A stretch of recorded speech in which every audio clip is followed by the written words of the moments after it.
नमस्कार, जय बुंदेलखंड। तो आपका स्वागत है हमारे बुंदेलखंड प्रेमी चैनल पर। मैं आपका अपना नरेंद्र मिश्रा आपका स्वागत करता हूं अपने चैनल पर। और आप देखें आज रानी दुर्गावती का जीवन परिचय। जी हाँ दोस्तों, बुंदेलखंड के कालिंजर किले में एक ऐसी वीरांगना का जन्म होता है। तारीख थी 5 अक्टूबर 1524।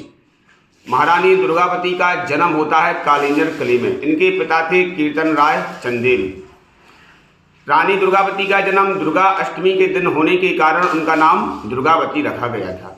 वो बचपन से ही बहुत ही वीर प्रतापी साहसी और रानी दुर्गावती को तीरंदाजी घुड़सवारी जैसी चीज़ें बहुत ही पसंद थी और छोटी ही उम्र में इन सब चीज़ों में उन्होंने महारत हासिल कर ली थी। कहा जाता है रानी दुर्गावती अक्सर शिकार करने जाया करती थी। रानी दुर्गावती का विवाह युवा अवस्था में ही हो गया था। गोंडवाड़ा के उस समय के राजा संग्राम शाह के पुत्र दलपत शाह से रानी दुर्गावती ने अपना राज्य कैसे संभाला। कुछ ही समय के बाद राजा दलपत शाह का निधन हो जाता है। तो उनके छोटे पुत्र थे, जो एक ही पुत्र था वीर नारायण। तो कहते हैं कि उस समय उनकी युवा अवस्था नहीं थी, छोटी अवस्था थी। तो उनके द्वारा उन्होंने नेतृत्व किया। रानी दुर्गावती ने एक बहुत ही भयानक युद्ध लड़ा था जबलपुर के पास, नरई के पास। कहा जाता है कि रानी दुर्गावती ने उस समय का दिल्ली का सुल्तान अकबर था, अकबर का सेनापति आसफ खान अचानक से गोंडवाड़ा पर आक्रमण कर देता है।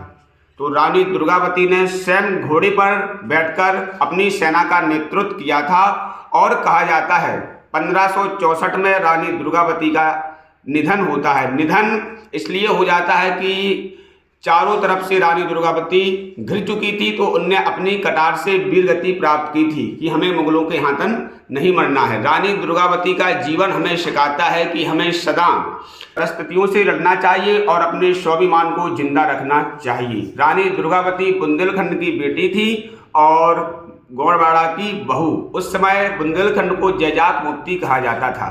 आपको अगले एपिसोड में लेकर आएंगे संपूर्ण रानी दुर्गावती जीवन परिचय। इन्हीं शब्दों के साथ विदा लेता हूं आपसे। अपना आपका नरेंद्र मिश्रा। सपोर्ट जरूर कीजिएगा।